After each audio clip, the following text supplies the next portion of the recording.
சத்தியமங்கலம் காட்டில் வாழும் மனதேவி பண்ணாரி அம்மனை பற்றிய கதையைத்தான் நான் இன்றைய தினம் காணவிருக்கிறோம். மறக்காம நம்ம சேனலை லைக், ஷேர், சப்ஸ்கிரைப் பண்ணியிருந்த மக்களே.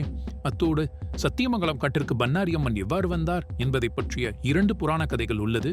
அந்த 2 கதைகளையும் இன்றைய தினம் நாம் இந்த காணொலியில் காண்போம். அடர்ந்த தின்பம் மனப்பகுதியில் ஓடுமாட்சின் அருகே ஒரு அழகான கிராமம் இருந்தது.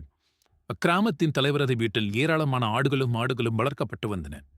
வேலையாட்களோ ஏராளம். அதை மேய்ச்சலுக்கு கூட்டிச் சென்று மீண்டும் கூட்டிக் கொண்டு வரும் பொறுப்பு ஒரு வேலையாளிடம் வழங்கப்பட்டிருந்தது. மாடுகளை அவனும் நல்ல முறையிலே காட்டிற்குள் மேய்ச்சலுக்காக இட்டுச் சென்றும் கூட்டிக் கொண்டும் வந்து கொண்டிருந்தாள். நாட்கள் சென்றன. ஒரு பசு மற்றும் கன்று ஈன்ற பிறகும் பாலை கொடுக்கவில்லை. இந்த பால் எங்கு செல்கிறதே எனச் சொல்லி மேய்ப்பனான அவன் நீண்ட நாட்களாக சந்தேகத்திலிருந்து வந்தான். இதை தலைவனும் கவனிக்காமல் இல்லை. ஊர் தலைவர் ஒரு நாள், இது என்ன, இந்த மாடு மட்டும் பால் கறப்பதில்லை, அது மட்டுமில்லாமல் கன்றை மீண்டிருக்கிறது, கன்றிருப்பும் பால் தரவிடுவதில்லை, அப்படியென்றால் என்ன நடக்கிறது என்று சொல்லி ஊர் தலைவன் வேலைக்கால் மீது சந்தேகமடைந்தார். அடுத்த நாள் வழக்கம் போல வேலைக்காரன் மாடுகளை அனைத்தையுமே காட்டுக்குள் மேய்ச்சலுக்கு அழைத்துச் சென்றான். அந்த மாட்டின் மேல் கவனமாக இருந்தான். சிறிது நேரம் கழித்து மற்ற மாடுகளிடமிருந்து அந்த ஒரு மாடு மற்றும் தனியாக பிரிந்து சென்றது. அந்த வேலையாளும் அந்த மாட்டை பின்தொடர்ந்து மெதுவாக சென்று கொண்டிருந்தான். அவன் கண்ட காட்சி அவனது கண்களுக்கே நம்ப முடியாமல் இருந்தது. ஆம், அடர்ந்த வனத்திற்குள் சென்ற அந்த மாடு ஒரு புற்றின் அருகே சென்று தானாக தன்னுடைய பாலை மடிக்கறந்து சுரந்து கொண்டிருந்தது. அதை பார்த்த வேலையாளுக்கு என்ன செய்வது என்றே தெரியவில்லை. அமைதியாக நடந்து சென்றான். மீண்டும் மாடு தன்னுடைய வேலை முடித்துக்கொண்டு மற்ற மாடுகளோடு சென்று மேய்ச்சலுக்கு சென்று விட்டது. வீடு திரும்பியவுடன் தலைவரிடம் நடந்தவற்றை கூறினான்.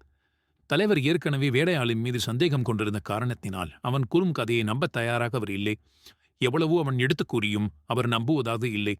இறுதியாக, நீதான் தினமும் பாடை திருடிக் கொண்டிருக்கிறாய், அதனால்தான் இப்படி ஒரு நாடக கதை அரங்கேற்றிக் கொண்டிருக்கிறாயா என்று சொல்லி வேலைக்காரன் மீது அபாண்டமான பழியை போட்டார்.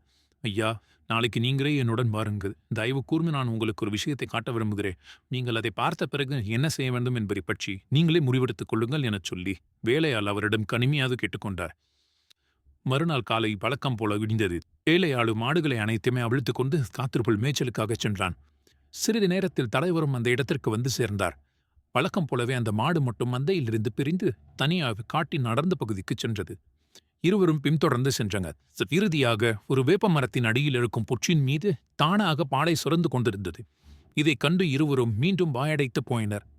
உடனே வேலைக்காரன் தன்னுடைய தலைவனிடம் கூறினான். ஐயா, நீங்கள் பார்த்தீர்களா? நான் நேற்று சொன்னேனே, நீங்கள் நம்பவில்லை. ஆனால் இன்றைய தினம் நீங்கள் நம்புவீர்கள் என்று நான் நம்புகிறேன் என்று சொல்லி வேலையால் தன் மீது இருந்த பழியை தீர்த்து கொண்டான். ஆம், நான் நம்புகிறேன்.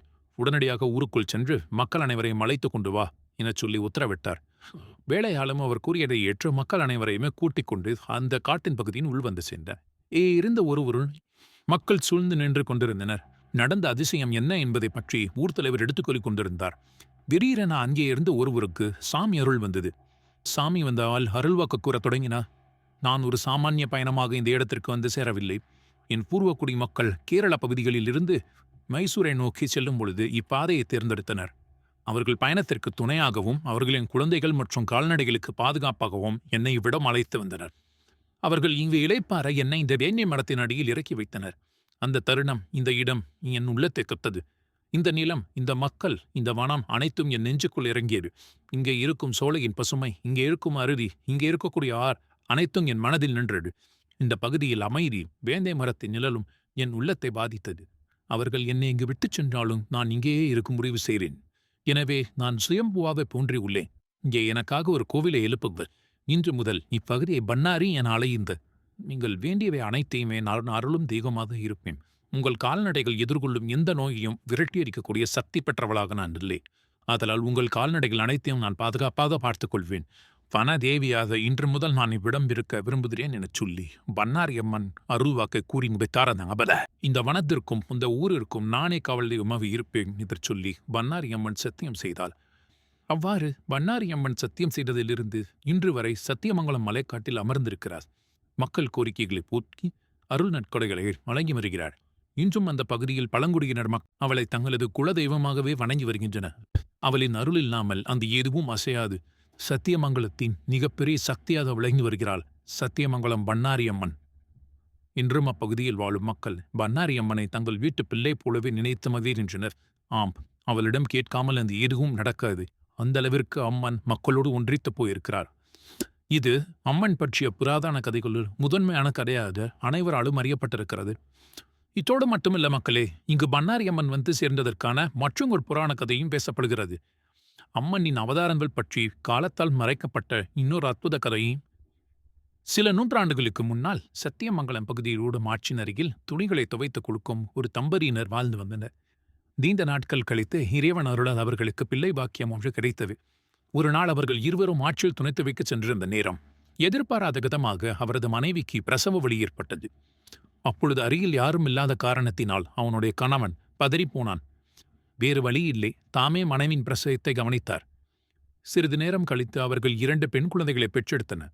அதில் ஒரு குழந்தை மிகவும் அழகாகவும் அவள் முகத்தில் ஒரு தெய்வீக ஒளியும் தோன்றியது. சிறிது நேரம் சென்றது. 2 குழந்தைகளையும் தூக்கிச் செல்ல முயன்றபொழுது அதில் ஒரு குழந்தையை தூக்க முடித்தது. ஆனால் மற்றொரு குழந்தையை தூக்க முடியவில்லை. தாலியோடு அது பூமியினுள் ஒட்டி கொண்டாற் போல் அவ்விடத்திலேயே இருந்தது. எவ்வளவோ முயற்சித்து பார்த்தோம், அதை நகர்த்த கூட முடியவில்லை. விடகுந்த வேதனை அடைந்தாள். இது என்ன சோதனை என்று கதறி அடத் தொடங்கினாள். பின்னர் கணவர் ஊருக்குச் சென்று ஊர் தலைவரிடம் அனைத்தையும் கூறினார். தலைவரும் உடனடியாக மக்கள் சிலரை அழைத்துக் கொண்டு அந்த இடத்துக்கு விரைந்தார். அவர்கள் எவ்வளவோ முயற்சித்தும் குழந்தையை ஊர் அடிக்கூட அசைக்க முடியவில்லை. குழந்தை மிகவும் பவ்யமாகவும் தெய்வீக கலையோடும் சிரித்து விளையாடிக் கொண்டிருந்தது. பின்னர் வேறு வழியில்லாத காரணத்தினால் இரும்பு கடப்பாறை ஒன்றை கொண்டு அந்த தாலியை பூமியோடு பேர்த்து எடுக்க முடிவு செய்தனர். அதன் விளைவு, அவர்கள் ஓங்கி கடப்பாறையை பூமியில் குத்திய பொழுது அந்த குழந்தையின் வலது மார்பிலிருந்து ரத்தம் அழுத்தத் தொடங்கியது. இந்த நிகழ்வால் அனைவரும் அதிர்ச்சியில் ஆழ்ந்தனர். அந்த காயப்படுத்தியவர், இது மனித குழந்தை இல்ல, இது தெய்வத்தின் திருவிளையாடு கூட தெரிகிறது தலைவரே, நாம் இவ்விடத்தை விட்டு சென்று விடுவோம், நடப்பது நடக்கட்டும் என்று சொல்லி அனைவரும் அவ்விடத்தை விட்டு நீங்கிச் சென்றனர். அந்த இடத்தை விட்டு அனைவரும் நீங்கிச் சென்ற பிறகு இரவு அவ்விடத்தை சூழ்ந்து கொண்டது. அடுத்த நாள் விடிந்தது. ஊர் தலைவர் அனைவரையும் கூட்டிக் கொண்டு காலையிலேயே அந்த இடத்திற்கு வந்து சேர்ந்தார். அங்கிருந்தவர்கள் அனைவரும் கண்ட காட்சி அனைவரையும் அதிர்ச்சிக்குள்ளாக்கியது. அந்த சத்தியமங்கலம் மணப்பகுதியில் குழந்தையின் இருந்த இடத்தில் அம்மன் சுயம்பரூபமாக தோன்றியிருந்தாள். அனைவரும் பயபக்தியில் விழுந்து வணங்கினர். அந்த இடத்தில் கூட்டத்திலிருந்த ஒருவருக்கு அம்மன் அருள் தோன்றியது. ஆம், அவர் மேலும் பேசத் தொடங்கினார். நான் தான் பராசக்தி, இந்த பூமியிலே சுயம்புவாக தோன்றியுள்ளேன். இந்த இடத்தில் எனக்கென ஒரு கோவிலை கட்டுங்கள். இன்று முதல் இப்பகுதியை பண்ணாரி எனவும் அழையுங்கள். நான் உங்கள் நோய்களையும் துயரங்களையும் தீர்த்து பாதுகாப்பாக இங்கிருந்து விடுகிறேன். எனக்கு இப்பகுதி மிகவும் பிடித்திருக்கிறது. என்னை வாழ்த்தி வழிபடுங்கள். அந்த நாளிலிருந்தே பண்ணாரி அம்மன் இப்பகுதியில் காவல் தெய்வமாக வந்தமர்ந்தால் இருப்பது மக்களின் மற்றும் ஒரு நம்பிக்கையாக இருந்து வருகிறது. மேலும் பண்ணாரி அம்மன் மிகவும் பிரசித்தி பெற்ற தெய்வமாக இன்றைய தினமும் அப்பகுதியில் வாழ்ந்து வருகிறாள். திருவிழாவின் தொடக்கமாக அம்மன் பல்லாக்கில் எழுந்தருளி சுத்துப்பட்டியில் உள்ள அனைத்து கிராமங்களுக்கும் சென்று மக்களுக்கு அருளாசி வழங்கி வருகிறாள். பின்னர் அம்மன் கோவிலை வந்தடைந்த பிறகு அனைத்து நிகழ்வுகளும் ஒன்றன் பின் ஒன்றாக நடைபெறத் தொடங்குகிறது. ஆண்டுதோறும் நடைபெறும் பங்குனி மாத குண்ட திருவிழாவில் ஏராளமான பக்தர்கள் பங்கு பெற்று அம்மனின் அருளை பெற்றுச் செல்கின்றனர். ஈரோடு மாவட்டம் சத்தியமங்கலம் வனப்பகுதியில் அமர்ந்திருக்கும் பண்ணாரி அம்மன் இன்றைய தினமும் மக்களின் செல்வாக்கு பெற்ற தெய்வமாக விளங்கி வருகிறாள். அனைத்து தரப்பு மக்களுக்கும் தன்னுடைய அருளை வாரி வழங்கியதன் விளைவாக இன்றைய தினம் அவ்விடத்தில் மிக பெரிய கோவில் ஒன்றை எழுப்பி அந்த ஆட்சி செய்து வருகிறாள். அவளின் அருளுக்கு ஈடு இணை தேரேது. வனப்பகுதியில் அமைந்த வனதேவியான அவள் திருவிழா எடுத்துக்கொள்வதற்கு மிகவும் மகிழ்ச்சி கொள்வாள். ஒவ்வொரு ஆண்டும் பங்குனி மாதம் நடைபெறும் திருவிழாவில் மக்கள் ஏராளமானோர் தங்களுடைய நேர்த்திக்கடனை செலுத்தி வருகின்றனர். திருவிழாவின் முக்கிய நிகழ்வாக பார்க்கப்படுவது குண்டம் இருந்த நிகழ்வு. ஆம், அம்மன் ஊரை சுற்றி வந்த பிறகு தீக்குழியில் இறங்கி தன்னுடைய பக்தர்கள் அனைவருக்கும் அருள்பளித்து வருவாள் என்பது மக்களின் நம்பிக்கை. ஆம், முதலில் பண்ணாரி அம்மன் இறங்கி முன்னே செல்ல, பின்னர் மக்கள் அனைவரும் ஒன்றன் பின் ஒன்றாக அவர்களுடைய வேண்டுதலை நிறைவேற்றுவதற்காக தீக்குழியில் இறங்கி இக்கோவிலிலே மேலும் ஒரு சுவாரஸ்யமான நிகழ்வு நடைபெறும். அம்மன் கால்நடைகளுக்கு தான் பாதுகாப்பாக இருப்பதாக சத்தியம் செய்து கொடுத்த காரணத்தினால் கால்நடைகளான ஆடு, மாடு என அனைத்து ஜீவராசிகளுமே அந்த தீக்குண்டத்தில் இறங்கி வருவது மிகவும் சிறப்பு பெற்ற நிகழ்வாக இன்றைய தினமும் பண்ணாரியில் நடைபெறுவதை நம்மால் காண முடியும். என்ன மக்களே, பண்ணாரி அம்மன் பற்றிய வரலாற்றை நீங்க தெரிந்து கொண்டிருப்பீங்க நான் நம்புறேன்.